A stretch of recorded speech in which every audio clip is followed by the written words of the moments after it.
आज का तारीख 22।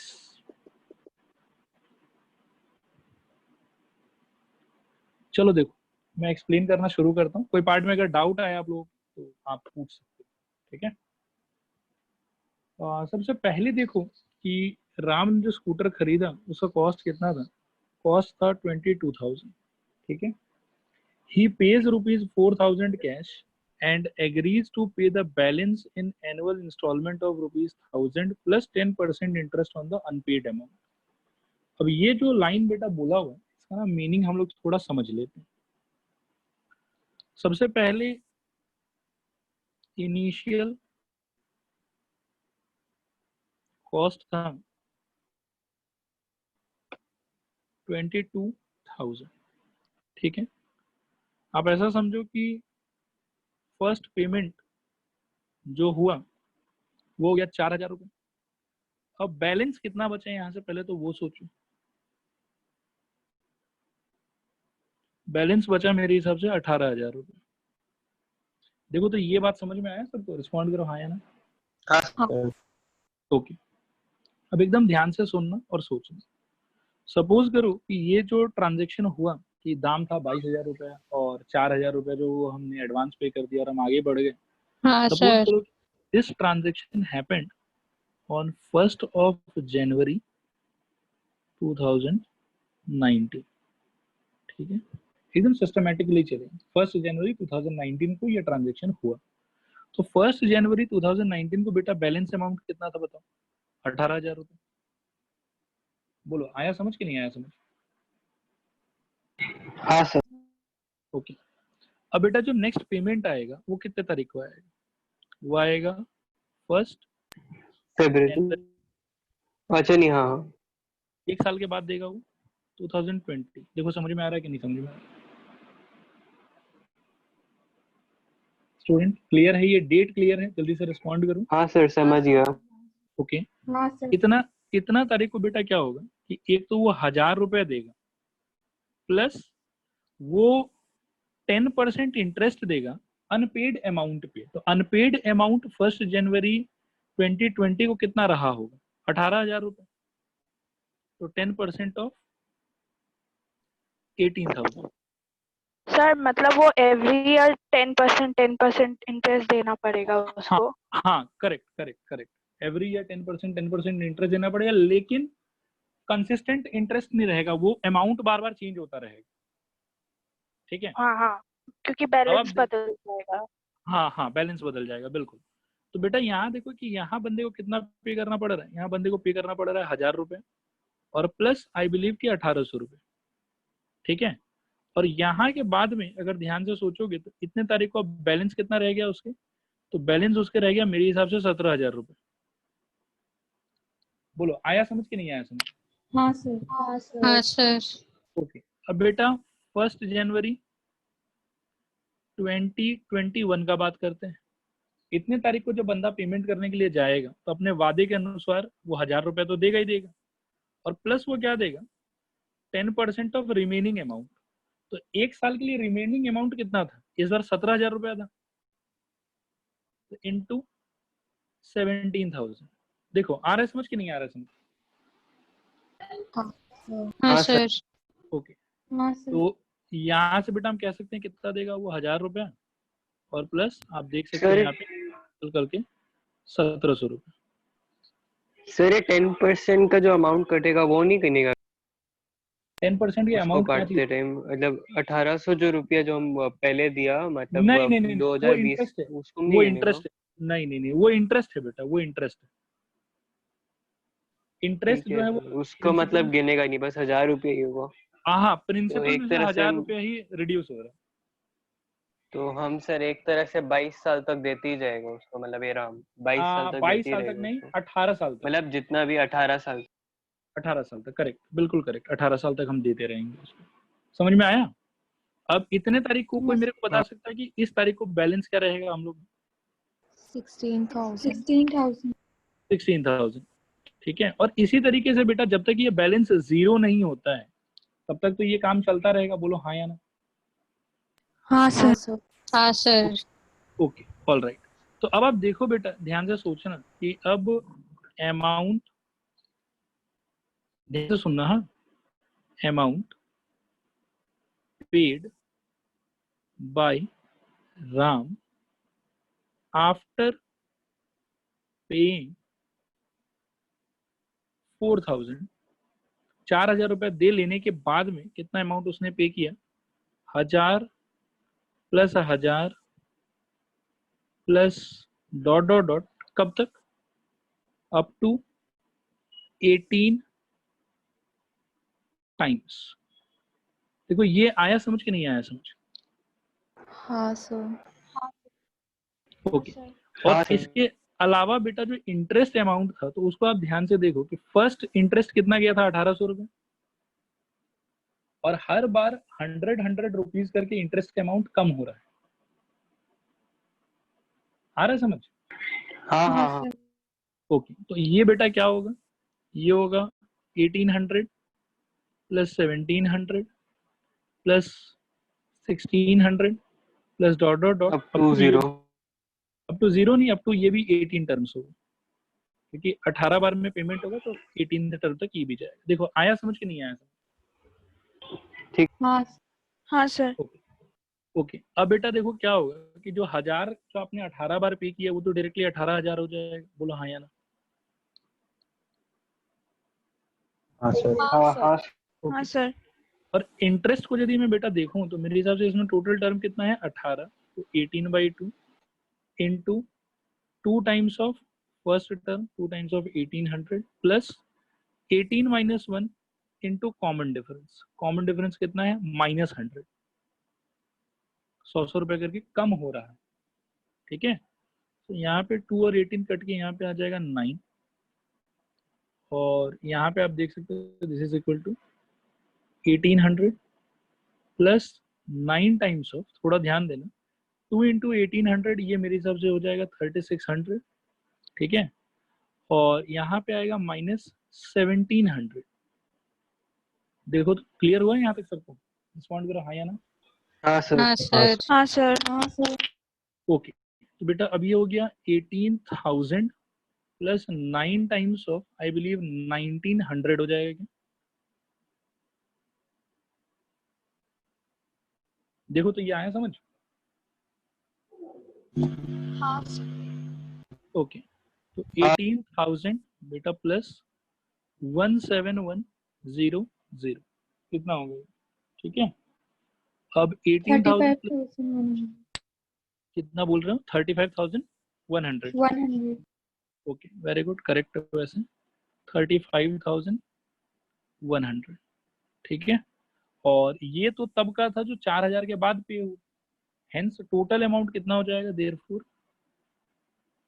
Total 39,100। Amount paid is equal to 35,100 plus 4,000 जो शुरू में पे हुआ था, दिस इज इक्वल टू 39,100। ये क्वेश्चन है बेटा। देखो आया समझ सबको कि नहीं आया समझ? हाँ सर। ओके हाँ सर। ओके बेटा, स्क्रीनशॉट ले लो इसका। सर फिर इसमें 4,000 ऐड नहीं करना पड़ेगा? क्या बोल रहे हो बेटा? सर इसमें 4,000 बाकी ऐड करना पड़ेगा क्या? कर दिया है बेटा हमने लास्ट में। ओ सर ठीक है। ठीक है, स्क्रीनशॉट लेना हुआ सबका ये वाले पार्ट का? रिस्पॉन्ड करूं? हाँ सर। ओके, नेक्स्ट पार्ट का स्क्रीनशॉट ले लो बेटा। ऊर्जा लास्ट वाले पार्ट में देखो, ये रहा 4,000 यहाँ पे ऐड किया हुआ है। हाँ सर मैंने देखा नहीं था। नहीं कोई बात नहीं बेटा।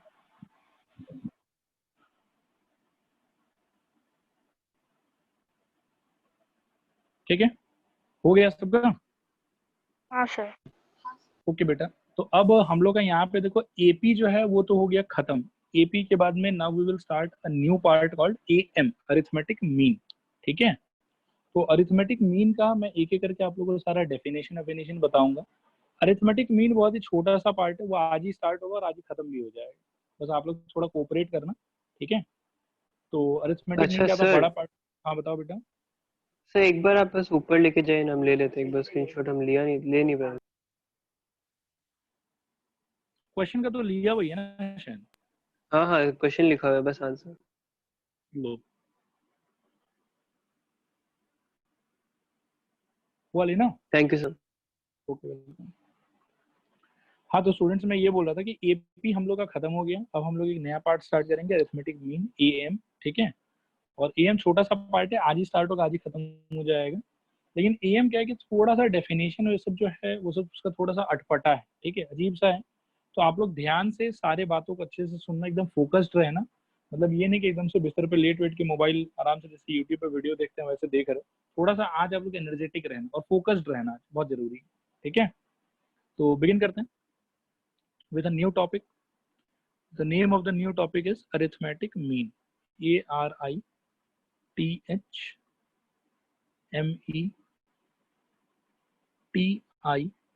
arithmetic mean. देखो एक एक करके समझते हैं। अरिथमेटिक मीन को क्या है कि 2-3 प्रोस्पेक्ट के हिसाब से डिफाइन किया जाता है अलग अलग तरीके से। हम लोग दोनों तीनों तरीके से इसको समझने का ट्राई करेंगे। सबसे पहला इसका डेफिनेशन सुनो क्या है, स्टार कर करके लिखता हूँ। पॉइंट नंबर 1 कि arithmetic mean, arithmetic mean of any n numbers,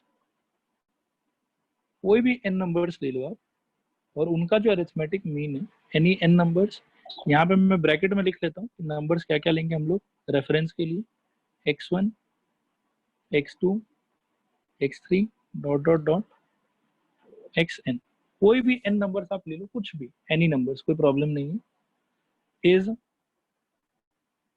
given by ध्यान से समझना, x1 plus x2 plus x3 plus dot dot dot xn whole thing divided by n। ये बेसिक कंसेप्ट है अरिथमेटिक मीन का। किसके लिए? n numbers के लिए। देखो ये वाला बात आया समझ के नहीं आया समझ? हाँ सर। आगे। हाँ सर। Okay all right. इसके बाद में बेटा एक बहुत ही अजीबोगरीब बात हम लोग कहेंगे उस ऊपर वाले डेफिनेशन के बेसिस पे। सेकंड पॉइंट ये कि if a, b, c are in AP, then B is called single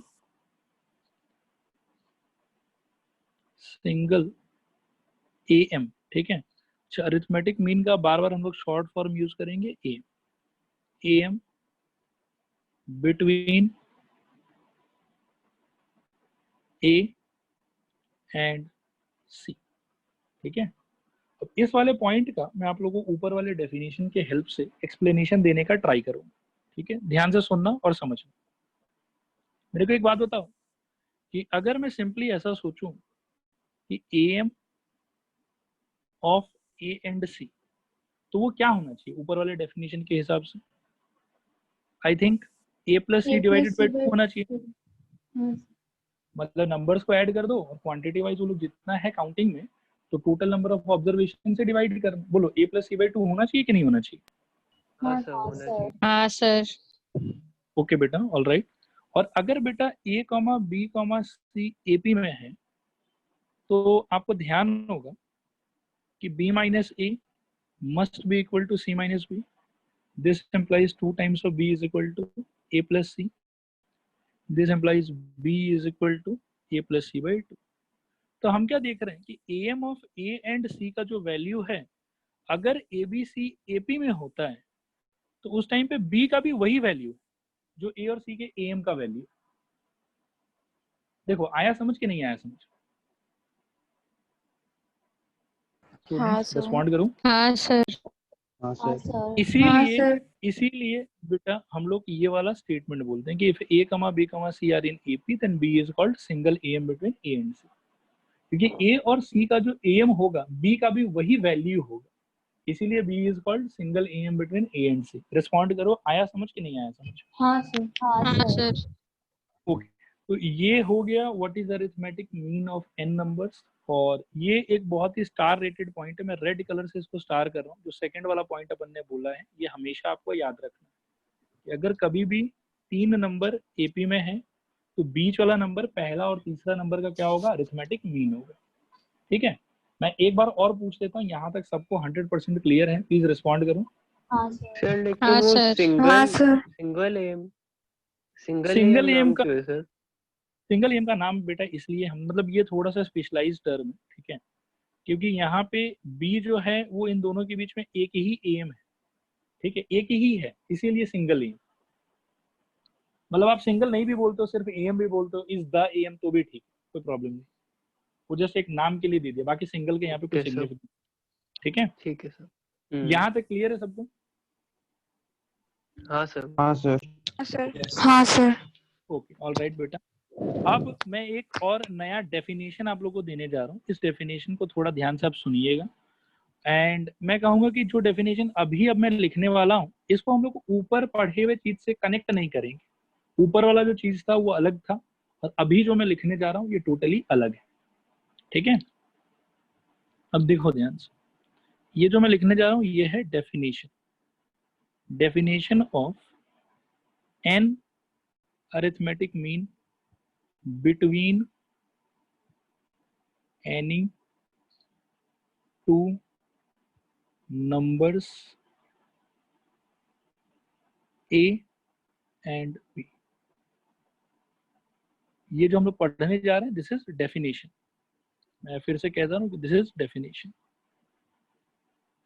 definition of an arithmetic mean between any two numbers A and B. ठीक है, इसमें क्या है, if we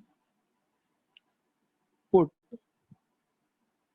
a1, a2, a3, dot dot dot, an between any two numbers a and b such that ये बाद वाला part ज्यादा important है, such that a, a1, a2, a3, dot dot dot, an, b are in AP, then a1, a2, a3, dot dot dot, an are said to be n am between a and b। देखो बहुत लंबा definition है, लेकिन बहुत ही आसान definition है अगर आप लोग एक बार इसको अच्छे से समझ लेते हो तो। ठीक है, मैं एक्सप्लेन करने का ट्राई करता हूँ, आप लोग ध्यान से सुनना। If we put a1, a2, a3, dot dot dot, an between any two numbers a and b, मतलब कोई भी दो नंबर ले लो आप और उसके बीच में आप कोई भी रैंडमली चोजन n नंबर्स को इंसर्ट करो, a1, a2, a3, dot dot dot an। ठीक है, इंसर्ट करने के बाद में एक स्पेशल प्रॉपर्टी है जो ट्रू होना चाहिए, मतलब ऐसा नहीं कि कुछ भी उठा के डाल दिए।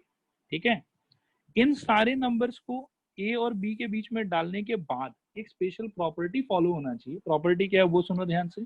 प्रॉपर्टी है कि फिर ए से लेके बी तक ये सारा का सारा नंबर कैसे बिहेव करना चाहिए, एपी की तरह बिहेव करना चाहिए। ठीक है स्टूडेंट्स, आ रहा है समझ कि नहीं आ रहा है समझ? हाँ सर। और अगर ये इंसर्ट करने के बाद बेटा ये रिजल्टिंग सीक्वेंस एपी की तरह बिहेव कर रहा है तो हम बोलेंगे कि a1, a2, a3, dot dot dot an are said to be an arithmetic mean between a and b। ठीक है, आया समझ कि नहीं आया समझ? सर ये हाँ सर। NAM देखो पिछले बार क्या था कि यही चीज है कि यहाँ पे जैसे ए बी के बीच, मतलब ए और सी के बीच में यहाँ पे कितना एम था, एक ही एम था, एक ही अरिथमेटिक मीन था, इसीलिए हम इसको सिंगल एम बोल रहे थे, सिंगल अरिथमेटिक मीन। और अब जो है, अब जब हमने ए और बी के बीच में कितना अरिथमेटिक मीन इंसर्ट करा है, अब देखो ध्यान से, सर एन अरिथमेटिक मीन है ना। सर उसको तो एम हम लोग इसलिए बोल रहा था ना, क्योंकि उसको अगर हम लोग जब जैसे शुरू में जब फॉर्मूला दिया उसमें डालेगा तो बी आंसर आएगा, इसीलिए उसको एम बोला। इन लोग सब थोड़ी ना एम है ए और बी को। नहीं बेटा देखो, कहीं ना कहीं ये वाला जो सेकंड डेफिनेशन मैंने लिखा है ये भी फर्स्ट डेफिनेशन से कनेक्टेड है, ठीक है, लेकिन उसका एक्सप्लेनेशन थोड़ा पेचीदा है और मतलब हम लोग के इतना काम का नहीं है, तो इसीलिए मैं अभी उसके डिटेल्स में नहीं जा रहा हूँ।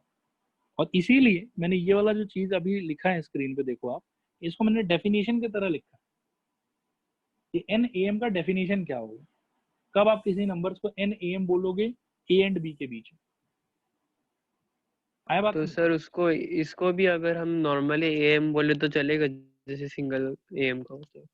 सिंगल एम मतलब क्या है कि हाँ ठीक है, नॉर्मल एम बोल सकते हो, बट कहीं ना कहीं आपके माइंड में क्वांटिटी से रिलेटेड जो है वो बात क्लियर होना चाहिए, क्योंकि अभी थोड़ी देर में आप देखोगे कि क्वांटिटी का फर्क पड़ेगा। मतलब आप ऐसा सोचो क्वांटिटी क्या फर्क पड़ेगा, मैं थोड़ा रियलाइज आपको कराता हूँ। सपोज करो कि अपन ना 5 AM इंसर्ट करते हैं, तो 5 AM इंसर्ट करने पे आप देखोगे कि जो एक्चुअल फिर एपी बनेगा उसमें 7 टर्म होगा, क्योंकि स्मॉल ए और स्मॉल बी भी इंक्लूड होगा। बोलो हाँ या ना? हाँ सर। लेकिन अगर सपोज करो कि आप 10 AM इंसर्ट करते हो, 10, तो उस टाइम पे आपके एपी के अंदर में कितना टर्म होगा? 12 टर्म होगा। हाँ सर। तो 7 AM इंसर्ट करना और 10 AM इंसर्ट करना और 5 AM इंसर्ट करना, ये सारा सिमिलर सिचुएशन को करस्पॉन्ड कर रहा है कि डिफरेंट सिचुएशन है? डिफरेंट हो गया ना, क्योंकि अलग अलग यस, अलग अलग number of total number of terms आ रहा है। इसीलिए मैं कह रहा हूँ कि यहाँ पे हम लोग ये थोड़ा सा कितना AM इंसर्ट कर रहे हैं इस बात पे भी फोकस रखेंगे, ठीक है। एन AM बोलेंगे, एन के जगह मतलब हम लोग जैसे नंबर बोलेंगे, जैसे 5 डाला तो 5 हाँ AM, 6 डाला 5 तो AM, yes yes yes, 6 AM 7 AM। ठीक है। और इसीलिए ना यहाँ पे भी थोड़ा सा स्पेसिफाई कर देने के लिए हम लोग कहते हैं कि सिंगल एम, कि एक ही एम है यहाँ, ठीक है। ठीक है सर। अच्छा, एक बात देखो, मैं सबको कहता हूँ, अभी तक मैंने 3 पॉइंट लिखा है, 3 पॉइंट आप लोगों को एक्सप्लेन किए। पहला पॉइंट जो है वो है कि कोई भी रेंडमली चोजन एन नंबर्स का अगर आपको अरिथमेटिक मीन चाहिए तो सिंपली सारे नंबर का सम करो divided by total number of observation, ठीक है। ये एक अंडरस्टैंडिंग है, एक डेफिनेशन। फिर बेटा उस डेफिनेशन के बेसिस पे हमने ये जो येलो लाइन में लिखा हुआ है इस बात को समझा कि अगर ए कमा बी कमा सी एपी में है तो उस टाइम पे बी जो होगा वो ए और सी का सिंगल एम होगा। और इसका मैंने आप लोगों को प्रूफ यहाँ पे दे दिया स्क्रीन के ऊपर में, ये था कि लेफ्ट हैंड साइड में मैंने दिखाया है कि ए एंड सी का एम का मतलब क्या होगा, तो वो होगा ए प्लस सी डिवाइडेड बाई 2। और फिर मैंने आपको दिखाया कि अगर ए बी सी एपी में होगा तो उस टाइम पे हम देखेंगे कि B is equal to A plus C by 2 ही आता है। तो कहीं ना कहीं बी का जो वैल्यू है that is same as arithmetic mean of A and C, इसीलिए बी को बोला जा रहा है arithmetic mean of A and C. देखो यहाँ पे क्लियर है सबको? रिस्पॉन्ड करो हाँ या ना। ओके। हाँ और फिर मैंने बेटा सर। बोला आप लोग को कि एन ए एम का क्या डेफिनेशन होगा। तो एन ए एम का डेफिनेशन होगा बेटा कि कोई भी randomly chosen 2 number A and B, इसके बीच में अगर आप एन नंबर्स इंसर्ट करते हैं सच दैट कि जो रिजल्टिंग सीक्वेंस होगा वो रिजल्टिंग सीक्वेंस एपी में होना चाहिए, ठीक है। मैं दोबारा बता रहा हूँ, देखो हर चीज को स्क्रीन पे हाईलाइट किया हुआ है कि ए और बी कोई भी रैंडम 2 नंबर हो सकता है, उस नंबर के बीच में हम लोग एन नया नंबर इंसर्ट करेंगे, लेकिन उस एन नए नंबर को एम तभी बोला जाएगा, अरिथमेटिक मीन तभी बोला जाएगा जब रिजल्टिंग सीक्वेंस जो आपका आएगा वो किस में होना चाहिए? एपी में होना चाहिए। बोलो आया बात समझ कि नहीं आया समझ? और हाँ सर ये NAM मतलब समझा नहीं हम। एन एम मतलब बेटा देखो यहाँ पे आप ये नोटिस करो कि मैं कितना नंबर इंसर्ट कर रहा हूँ। N हाँ, तो जितना नंबर में इंसर्ट कर रहा हूँ उतना ही एम है अपने पास। अगर मैं 5 मतलब नंबर, बोलो। अगर मतलब सर 7 नंबर हुआ तो उसको 7 AM बोलेगा। यस, उसको 7 AM बोलेंगे हम लोग। 8 नंबर हुआ तो 8 AM बोलेंगे, 10 नंबर्स हुआ तो 10 AM बोलेंगे। और एक्चुअल में क्या है कि जितना नंबर हम लोग इंसर्ट करेंगे उसके बेसिस पे एक फर्क पड़ेगा, उसके बेसिस पे ये फर्क पड़ेगा कि जो आपका रिजल्टिंग एपी आएगा ना उसका जो उसमें टोटल 2 नंबर ऐड होगा। उसमें 2 ऐड होते रहेगा हर बार। और अगर आप 5 AM इंसर्ट करते हो तो उस टाइम पे आपके एपी में 7 टर्म्स होगा। अगर आप हाँ 6 AM इंसर्ट करते हो तो आपके एपी में 8 टर्म्स होगा। तो इसीलिए स्पेसिफाई करना बहुत जरूरी है कि आप कितना क्वांटिटी ऑफ एएम इंसर्ट कर रहे हो। क्लियर हुआ? हाँ सर। Okay, all right. तो बेटा यहाँ तक सब कुछ क्लियर है? आप लोग को रिस्पॉन्ड करो एक बार हाँ या ना। हाँ सर। हाँ सर। तो एएम का थ्योरी यहाँ पे खत्म। अब हम लोग क्या है कि एएम के बेसिस पे क्वेश्चंस लेना स्टार्ट करेंगे। क्वेश्चंस आप लोग देखोगे बहुत सिंपल होता है, ठीक है? क्वेश्चंस में कहीं कोई खतरनाक चीज नहीं है, बहुत ज्यादा ही सिंपल है क्वेश्चंस। मैं बिगिन करता हूँ। पहला क्वेश्चन लेता हूँ मैं, आप लोग देखो और रिस्पॉन्ड करना कि समझ में आ रहा है कि नहीं आ रहा। और डाउट हो तो आई विल अगेन एनकरेज बेटा, आप लोग एकदम से हिचकिचाना मत, पूछना, अपना सारा डाउट पूछना। क्वेश्चन इज कि इंसर्ट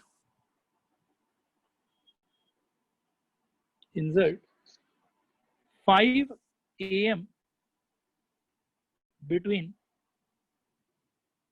8 and 26। ये क्वेश्चन मैं इसको करूंगा बेटा स्टेप बाय स्टेप, आप लोग खाली बताना मेरे को समझ आ रहा है कि नहीं आ रहा, ठीक है? सॉल्यूशन ध्यान से सोचना। Let the AMs be A1, A2, A3, A4, A5, A6 लेना चाहिए मेरे को कि नहीं लेना चाहिए? नहीं सर। नहीं। B 5 AM between 8 and 26। और बेटा अगर ये 5 AM है तो इसका मैंने ऊपर डेफिनेशन आपको क्या समझाया, देयरफॉर क्या बोल सकते हो कि 8, A1, A2, A3,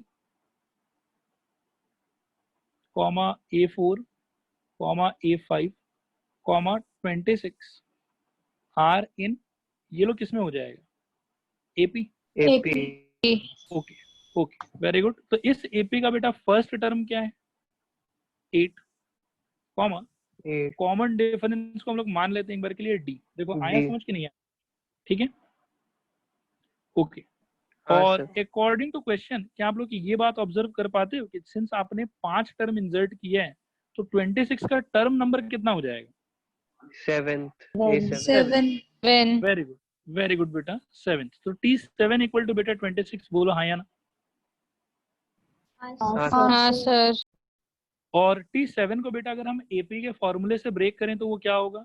A plus 7 minus 1 times of D is equal to 26। हम जानते हैं A का वैल्यू है 8, 7 माइनस 1 का मतलब 6D इज इक्वल टू 26।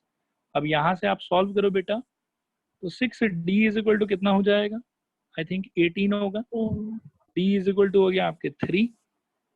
तो देयरफॉर अब A1 इज इक्वल टू क्या होगा? देखो 8 प्लस D, बोलो हाँ या ना। हाँ सर। ओके, तो 8 प्लस 3 बेटा कितना हो जाएगा? 11। A2 कितना हो जाएगा? A2 क्या मैं बोलूं कि 11 प्लस D होगा? हाँ सर। हाँ सर। होगा। तो क्या आ जाएगा बेटा यहाँ पे? 11 plus 3 which is equal to 14। Very good. फिर बेटा A3 क्या हो जाएगा? A2 प्लस 14 प्लस 3 17, फिर 20, फिर 23। 17, वेरी गुड। A4 इसी तरीके से 20 और A5 का वैल्यू बेटा इसी तरीके से 23। देखो आया समझ कि नहीं आया समझ? हाँ सर। आ गया सर। ओके, तो यही है बेटा, बस सिंपल चीज ही था, लेकिन एक बार फर्स्ट टाइम पढ़ते समय थोड़ा अजीब लगता है। स्क्रीनशॉट ले लो आप लोग इसका।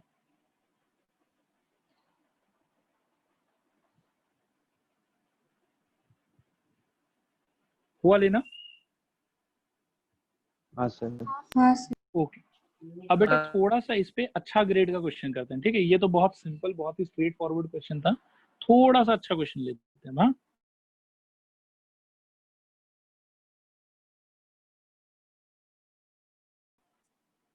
Are inserted between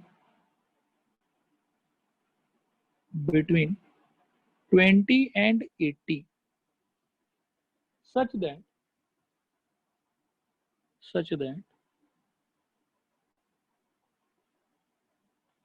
ratio of first and last mean is 1:3. Then find n. ये क्वेश्चन है बेटा, सब लोग पढ़ लो।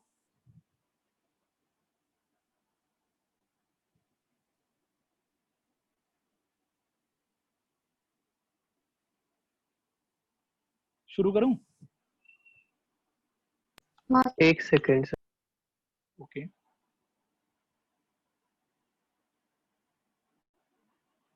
चलिए स्टार्ट करूं? हाँ सर। ओके, अब बेटा यहाँ पे देखो, मैं पहले एकदम डेफिनेशन के हिसाब से चलूंगा। Let a1, a2, a3, dot dot dot, कितना am इंसर्ट करना है? n। तो an be the n am between 20 and 80। Respond करो, इसमें डाउट है? नहीं सर। Therefore ना 20, a1, a2, a3, dot dot dot, an, 80 are in AP। Respond करो, आया समझ के नहीं आया समझ? हाँ हाँ सर। हाँ sir. Okay, according to question बेटा, कैन यू आइडेंटिफाई कि क्या बोला हुआ है? आई थिंक ये बोला हुआ है a1 by an is equal to 1/3।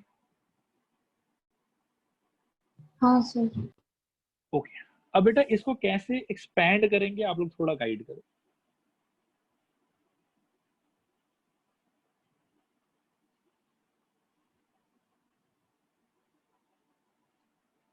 Sir a plus d a plus 5d।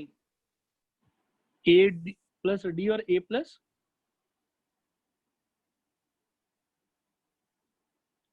ठीक है चलो मैं एक स्टेटमेंट लिखता हूँ, आप लोग बताओ कि आया समझ कि नहीं आया समझ। a1 को शायद अपन 20 plus d लिख सकते हैं, बोलो हाँ या ना? हाँ और an को बेटा क्या हम लोग 80 minus d लिख सकते हैं? हाँ सर। बस हाँ सर। बस, हाँ बताओ बेटा, एक बार और रिस्पॉन्ड करो। ये ठीक है क्लियर सर। है ना सबको? हाँ ओके हम्म, ओके, बस तो हो गया बेटा। फिर ये हो गया 60 plus 3d is equal to 80 minus d। This implies 4d is equal to 20, d is equal to 5। ठीक है, तो d मिल गया आपको। अब d मिलने का एक्चुअली हम लोग को d नहीं चाहिए, हम लोग को तो क्वेश्चन में n पूछ रहा है शायद। देखो आप ध्यान से, तो हाँ। n का वैल्यू निकालने के लिए अगर आप लोग का सहमति हो तो ध्यान से देखो, तो क्या हम लोग ये कह सकते हैं कि now t of n plus 2, t of n plus 2 is equal to 80। बोलो हाँ या ना? n+2 क्यों? सोचो सोचो सोचो, इस सर, AP हम में लोग बेटा कितना टर्म है? सर क्योंकि 20 और 80 को भी इंक्लूड करना पड़ेगा। ऑब्वियसली, क्योंकि वो मिला के तो पूरा AP बन रहा है ना आपका। सर हाँ सर तो हम लोग डायरेक्ट an इक्वल टू 80 नहीं लिख सकता है? an is equal to 80, लेकिन हाँ। फिर बेटा वो लोग बीच में कैसे आएगा? मतलब आपको क्या बोले, देखो if n am are inserted between 20 and 80, अगर आप 80 को ही an मान लोगे तो फिर तो an तो उसके बीच में तो नहीं आएगा 20 और 80 के। सर ऐसे भी तो हाँ। कर सकते हैं, 80 minus 5 कर देगा तो an आगे an is equal to 75 फिर डाल दो फॉर्मूला। बात एक ही है, बात एक ही है। ये लेकिन ये n+2 वाला समझ में नहीं आया सर। n+1 n+2 होता वाला तो समझ में आता क्यों मैं बताता हूँ। ये आप मेरे सर को मतलब बताओ कि कि वो n के जगह हम लोग n+2 -1 लिखेगा। हाँ बिल्कुल बिल्कुल बिल्कुल सही सोच रहे सर हो। फिर n का वैल्यू 11 आएगा ना? n का वैल्यू हाँ 11 आएगा। ग्रंथ एक बार आप लाइन पे आओ बेटा। ग्रंथ क्या सर बोलिए। हाँ सुनो, ये A1 से लेके AN तक कितना टर्म है मेरे को बताओ, जितना मैंने भी स्क्रीन पे मार्क कर रखा है। n terms. एंटर, एक इसको इंक्लूड कर लिया तो कितना हो गया? उसको क्यों इंक्लूड करेगा, वहां से तुम लोग शुरू ही नहीं किया। एपी कहाँ से हम शुरू हो लोग रहा है? शुरू अगर ए ओ अच्छा एपी वहां से शुरू हो रहा है इसलिए n+2 हो जाएगा फिर। यस यस यस करेक्ट, क्योंकि आप समझो एक बात को कि ऊपर हम्म। वाला लाइन को हम एपी नहीं बोल रहे हैं, हम लोग येलो को एपी नहीं बोल रहे हैं, एपी हम किसको बोलते हैं? इस पिंक वाले को एपी बोलते 20 से जो मतलब जो हैं। हाँ फर्स्ट वहां हाँ से शुरू। करेक्ट, ठीक है सर। आया ओके। समझ? हाँ हाँ सर। प्राची तो फिर इसको सॉल्व करेगा तो कैसे होगा? वो मैं बता दूंगा। प्राची ए, क्लियर है यहाँ तक? प्राची रिस्पॉन्ड करो एक बार फटाफट बेटा। हाँ क्लियर है सर। ओके ओके, तो टी एन प्लस टू ग्रंथ अब देखो कैसे खुलेगा। ये खुलेगा बेटा A plus N plus two minus one into D, this is equal to 80। अब यहाँ से ए हम लोग के इस क्वेश्चन के लिए है 20, n plus two minus one का मतलब हो जाएगा एन प्लस वन, और डी का मतलब अभी भी कैलकुलेट किया 5, दिस इज इक्वल टू 80। अब यहाँ से n plus one into 5 is equal to 60. This implies n plus 1 is equal to 12 और this implies n is equal to 11। ये आंसर। ग्रंथ आया समझ में? हाँ सर। ओके, स्क्रीनशॉट ले लो सब लोग इसका।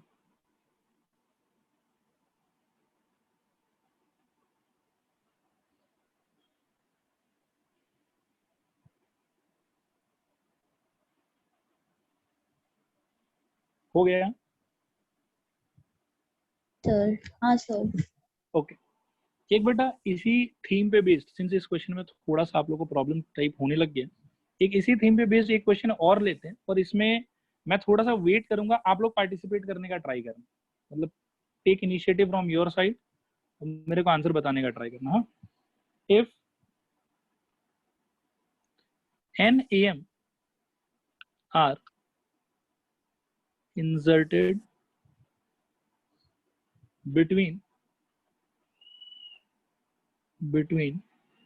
20 and 30 such that the ratio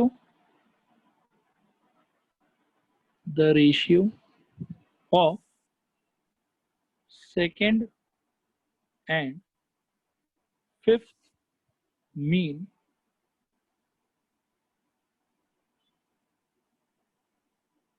is 5:11, then find n। मतलब पूरा आंसर तक नहीं पहुंचाना है आपको, लेकिन एक बार इनिशियली आप लोग एक थॉट प्रोसेस सोच लो कि कैसे हम लोग को अप्रोच करना चाहिए इस चीज।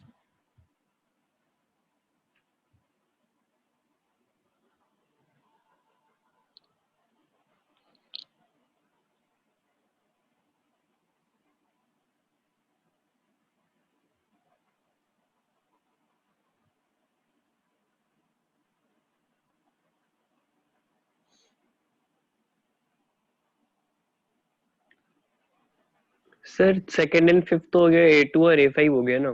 यस, A2 और A5 हो गया। ठीक है सर। स्टार्ट करें? हाँ ठीक है, हाँ सर हो सब लोग जाए। देखो और रिस्पॉन्ड करना। हाँ, अच्छे से बताना आप लोग कि क्या लिखना चाहिए मेरे को नेक्स्ट। तो मैं अगर बोलूं बेटा ऐसे कि let A1 A2 A3 dot dot dot AN be n AM, मतलब n arithmetic mean between A, मतलब A तो नहीं, यहाँ पे क्या अपने पास नंबर 20 एंड 30 ना, बिटवीन 20 एंड 30। तो देयरफॉर सब लोग इस स्टेटमेंट पे ज्यादा गौर फरमाना। देखो ऊपर वाले लाइन में मैंने एपी का नाम नहीं मेंशन किया कहीं पे, ठीक है स्टूडेंट्स? आ रहा है समझ? एक बार रिस्पॉन्ड करो। हाँ सर। हाँ सर। हाँ ओके, तो देयरफॉर बेटा 20 A1 A2 A3 dot dot dot AN 30 are in AP. बोलो हाँ या ना बच्चों, बताओ ये ठीक है? हाँ हाँ हाँ सर। हाँ सर। हाँ ओके, मेरा इंपॉर्टेंट क्वेश्चन आप लोगों के लिए, इस एपी में टर्म कितना है बेटा?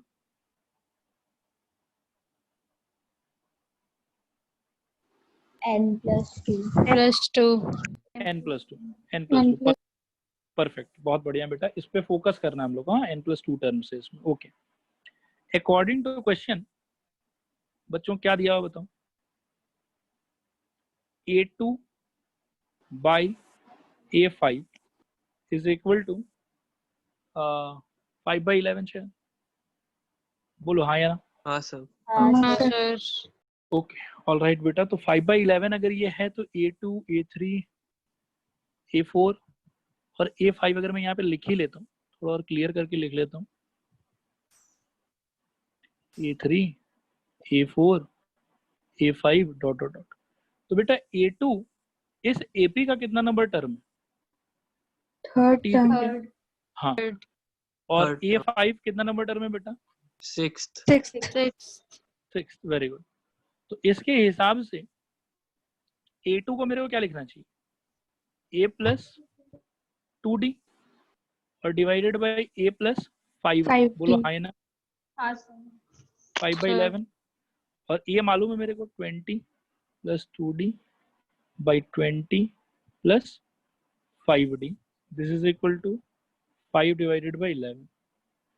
दिस एम्प्लाइज बेटा, क्रॉस मल्टीप्लाई करेंगे तो ये हो जाएगा 220 + 22 is equal to 100 plus sir 20, 22D। हाँ 22D और प्लस 25D। देखो क्लियर है यहाँ तक सब कुछ? रिस्पॉन्ड करो हाँ या ना? हाँ सर। हाँ सर, है सर। ओके, ऑलराइट तो बेटा, 120 is equal to 3D, D is equal to 40 आएगा। एक सेकंड को मैंने कुछ गड़बड़ कर दी है कि नहीं? ठीक है, D40 कैसे हो सकता है? वही तो सर, D, हम इसलिए रुक गए। सर, नहीं नहीं नहीं नहीं नहीं नहीं, एक गड़बड़ हो गया क्वेश्चन में, मतलब क्वेश्चन में गड़बड़ है यहाँ पे, ये 20 नहीं 2 होना चाहिए था, ठीक है? N AM are inserted between 2 and 30, 20 and 30 नहीं। स्टूडेंट्स समझ में आया कहाँ मिस्टेक था? तब तो सर हो जाएगा, 4 होगा। D is equal to 4। हाँ, D is equal to 4 आएगा बेटा, करेक्ट। वो जल्दबाजी के इसीलिए चक्कर में, सर रुक गए, रहे तो आ ही नहीं, हम सोच रहे क्या है। अरे नहीं नहीं नहीं नहीं, ठीक है ठीक है ठीक है, ये प्रिंटिंग एरर मेरे साइड से हो गया था।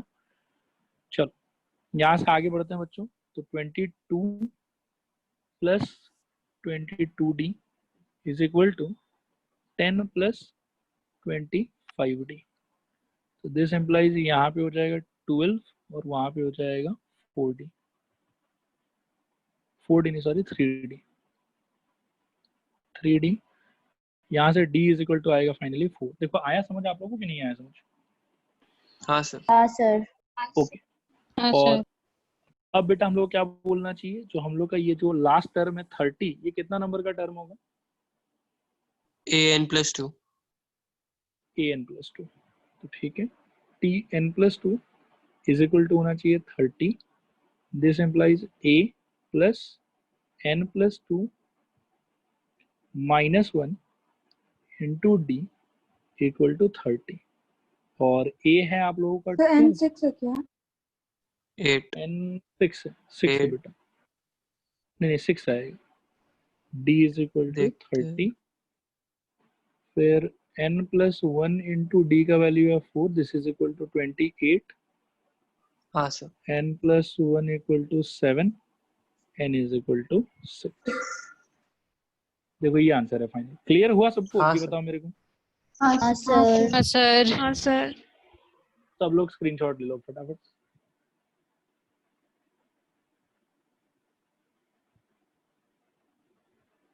हो गया? हाँ सर। ओके बेटा, तो अब इस पार्ट का 2 क्वेश्चन और बचा हुआ है, ठीक है, लेकिन उसमें से एक जो है वो थियोरेटिकल प्रूफ है। हाँ, तो थियोरेटिकल प्रूफ क्या है कि मैं आज नहीं करवाता हूँ आप लोगों को, वो ऐसा है कि नेक्स्ट क्लास में एक बार देख लूंगा आप लोगों के सिलेबस को वापस से पढ़ के, अगर मेरे को ऐसा लगा कि थियोरेटिकल प्रूफ आ सकता है आप लोगों के तो कराऊंगा, और नहीं तो छोड़ दूंगा। उसके अलावा आप समझो कि एएम पे बेस्ड, मतलब सिंगल ओनली एएम पे बेस्ड ये लास्ट क्वेश्चन जो हम लोग अभी करने जा रहे हैं, ठीक है? और इसके बाद में आप ऐसा सोचो कि एएम खत्म, अगर पॉसिबल हुआ तो एक क्वेश्चन मैं एक और कराऊंगा नेक्स्ट क्लास। हाँ, और नहीं पॉसिबल हो तो एम खत्म, अगले क्लास हम लोग स्टार्ट करेंगे जीपी, ज्योमेट्रिक प्रोग्रेशन। ध्यान से सुनना क्वेश्चन क्या है। For what value of n a power n plus 1 plus b power n plus 1 divided by a power n plus b power n is the single am between a and b। अच्छा, कई बार ये जो single word है ये यहाँ पे नहीं भी रहता है, तो अगर ये रहे तो भी क्वेश्चन का मीनिंग वही होगा, और अगर ये नहीं रहे, इज द एम का मतलब भी वही है कि सिंगल एम। ठीक है, सिंगल वर्ड रहे चाहे नहीं रहे, क्वेश्चन का आंसर एग्जैक्टली सेम होगा दोनों केस में। तो सर हम लोग डिफरेंशिएट कैसे कर? अच्छा ए एम रहेगा ना, ठीक है ए एम रहेगा, हाँ, मतलब नहीं तो वो खुद ही एम्स बोलता है नहीं रहेगा। एन ए एम, एम्स नहीं है, करेक्ट, प्लूरल फॉर्म नहीं है, सिंगुलर फॉर्म। ओके चलो सर। इसको आप लोग ट्राई करो, मैं 1-2 मिनट टाइम आप लोग को देता हूँ। Sir 0। n equal to 0, correct. उठ जा सर इक्वेट करके करना है ना? प्राची, ऑडियो नहीं आ रहा बेटा। Hello sir. हाँ प्राची बोलो। हाँ सर, मतलब a plus b by 2 is equal to ये जो दिया हुआ है। हाँ करेक्ट करेक्ट करेक्ट करेक्ट, मतलब मैं एक लाइन लिख देता हूँ, उसके बाद में मैनिपुलेशन में आप लोग के हाथ में छोड़ता हूँ, देखो तो कर पाते हो कि नहीं। मतलब इसमें ऐसा है बेटा कि अकॉर्डिंग टू क्वेश्चन ये होना चाहिए सोल्यूशन।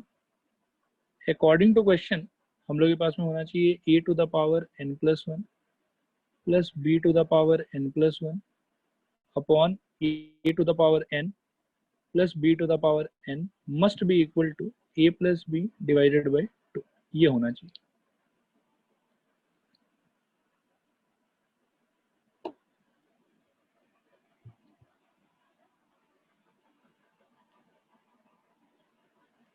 यहाँ से मैनिपुलेशन करूँ अगर पॉसिबल है तो। सर a plus हाँ b हाँ सर। होगा। हाँ सर। हाँ प्राची बताओ। a plus b क्यों होगा? बेटा देखो, एकदम बिगिनिंग में आज मैंने सिंगल एम का डेफिनेशन आपको क्या बताया था?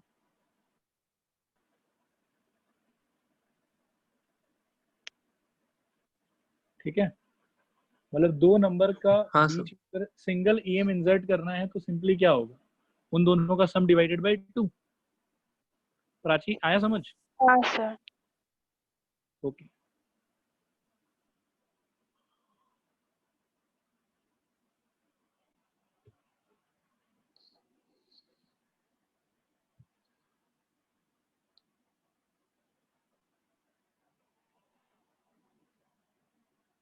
मैं करूं? स्टूडेंट्स रिस्पॉन्ड करो। हाँ सर। ग्रंथ हो गया?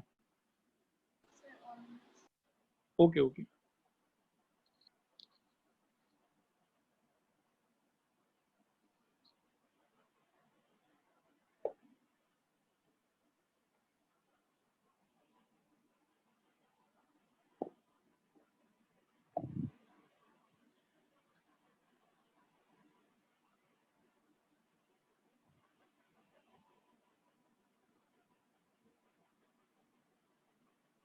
चलो स्टूडेंट्स अब एक बार देखो, मैं करता हूं आप लोगों के लिए, जिन लोगों से नहीं हुआ। स्क्रीन पे सब लोग एक बार ध्यान से देखो, पहले रिस्पॉन्ड करो हाँ सर बोल के, ताकि मैं कंफर्म हो जाऊं कि सब स्क्रीन देख रहे हैं। हाँ सर। हाँ सर। हाँ सर। हाँ सर। हाँ ओके, सर। देखो अच्छे से, क्रॉस मल्टीप्लाई करोगे तो ये हो जाएगा 2 times of a to the power n plus 1 plus 2 times of b to the power n plus 1 is equal to a plus b whole thing into a to the power n plus b to the power n। Respond करो, आया समझ कि नहीं आया समझ? हाँ sir. हाँ sir. हाँ सर। ओके, बेटा लेफ्ट हैंड साइड को तो सेम टू सेम रहने दो, 2 into A to the power n plus 1 plus 2 into B to the power n plus 1। Right hand side को ब्रेक कर दो, ये हो जाएगा a into A power n का मतलब हो जाएगा A power n plus 1 plus a into B power n plus b into a power n और plus b to the power n plus 1। देखो ये समझ में आया कि नहीं समझ में आया? हाँ सर। ओके, यहाँ से बेटा ये a पावर n प्लस 1 इधर लेफ्ट हैंड साइड में आएगा और ये b पावर n प्लस 1 भी इधर लेफ्ट हैंड साइड में आएगा। और एक्चुअली यहाँ पे जो 2 times of a power n plus 1 है वो सिंप्लीफाई होके आपके हो जाएगा 2 हट जाएगा और a पावर n प्लस 1 और ये हो जाएगा b पावर n प्लस 1। आगे उस तरफ आपके पास रहेगा a into B power n plus b into a power n। Respond करो, आया समझ कि नहीं आया समझ? हाँ सर। हाँ सर। ओके, अब बेटा a power n plus 1 minus b into a power n is equal to a into B power n minus b to the power n plus 1। देखो तो ये समझ में आया? इसमें हम लोगों ने इसको उधर भेज दिया और इसको हम लोगों ने इधर लिया है। देखो आया समझ कि नहीं आया समझ? सर ये करने का वजह? बता रहा हूँ वजह एक ही है, बहुत सिंपल है कि सिंप्लीफिकेशन। ठीक है, अब मेरे को ये बताओ कि x to the power 5 plus x to the power 3 में से कॉमन क्या ले सकते हैं? x स्क्वायर x क्यूब ले सकते हैं शायद, हाँ सर। तो x स्क्वायर प्लस 1 बचेगा। x to the power 5 plus x to the power 7 में से कॉमन क्या ले सकते हैं? x to the power 5 X to the power x to the power 5। तो 1 प्लस एक्स स्क्वायर बचेगा। मतलब बेसिकली मतलब ये है कि अगर दो टर्म जो सेम वेरिएबल का है वो अगर एक दूसरे से एडेड है तो उन दोनों में से कॉमन जो है वो हम वेरिएबल का लोएस्ट पावर ले सकते हैं कि highest power? Lowest power, correct. तो यहाँ पे आई थिंक कि a to the power n हम लोग कॉमन ले सकते हैं, अंदर बचेगा a माइनस b। रिस्पॉन्ड करो तो आया समझ कि नहीं आया समझ? हाँ सर। राइट हैंड साइड में बेटा b पावर n कॉमन नहीं ले आया सकते हो, सर। वहाँ पे भी बचेगा तो a माइनस। सर हाँ प्राची बताओ। तो a to the power n plus वाला ना, तो कॉमन कैसे लेगा? देखो मैं बताता हूँ, a power n into a करोगे तो आपको लगता है कि a पावर n प्लस 1 मिलेगा, हाँ हाँ और a power n into b करोगे तो आपको लगता है कि ये वाला मिलेगा। हाँ सर। क्लियर है? हाँ सर। ओके, अब बेटा ऐसा है कि a power n by b power n is equal to हम कह सकते हैं कि a minus b by a minus b, ये कट के 1 हो जाएगा। ठीक है, अब this implies a by b whole to the power n is equal to आप कह सकते हो कि 1 का मतलब a by b whole to the power 0। अब जो एक्सपोनेंट्स में प्रॉपर्टी पढ़ा था कि सेम बेस में फिर पावर इक्वल हो सकता है, n इक्वल टू यहाँ पे हो सकता है 0। देखो आया समझ कि नहीं आया समझ? हाँ सर। हाँ सर। ओके बेटा, तो ये एक अच्छा क्वेश्चन था, एक्चुअली एनसीईआरटी में भी है ऐसा क्वेश्चन। ठीक है, इसे करवा दिया। अब इसके साथ में आप समझो कि एएम के बेसिस पे सारा क्वेश्चन जो एक बार के लिए खत्म। एएम का एक प्रूफ बाकी है, वो प्रूफ मैं लेकिन देख लेता हूँ कि आप लोग के सिलेबस के हिसाब से आप लोग को चाहिए कि नहीं चाहिए। अगर चाहिए हुआ तो मैं अगले क्लास करा दूंगा और उसके बाद जीपी करेंगे, और यदि वो नहीं चाहिए हुआ तो मैं डायरेक्टली फिर आप लोग को जीपी करा दूंगा। ठीक है, क्लियर हुआ यहाँ तक सबको? रिस्पॉन्ड करो एक बार, हाँ या ना? हाँ सर। हाँ सर। सर। ओके ऑलराइट बेटा, तो आज के लिए इतना ही। आप लोग सर अच्छे आप से 1 सेकंड ऊपर करिए। अच्छे से इन सारे को आप लोग रिवाइज करना बेटा घर पे अच्छे से, नहीं तो फिर क्या है कि प्रॉब्लम होगा आप लोगों को। ठीक है, बाकी मिलते हैं फिर next class. Thank you very much. Thank you sir. Thank you sir. Thank you sir. Welcome.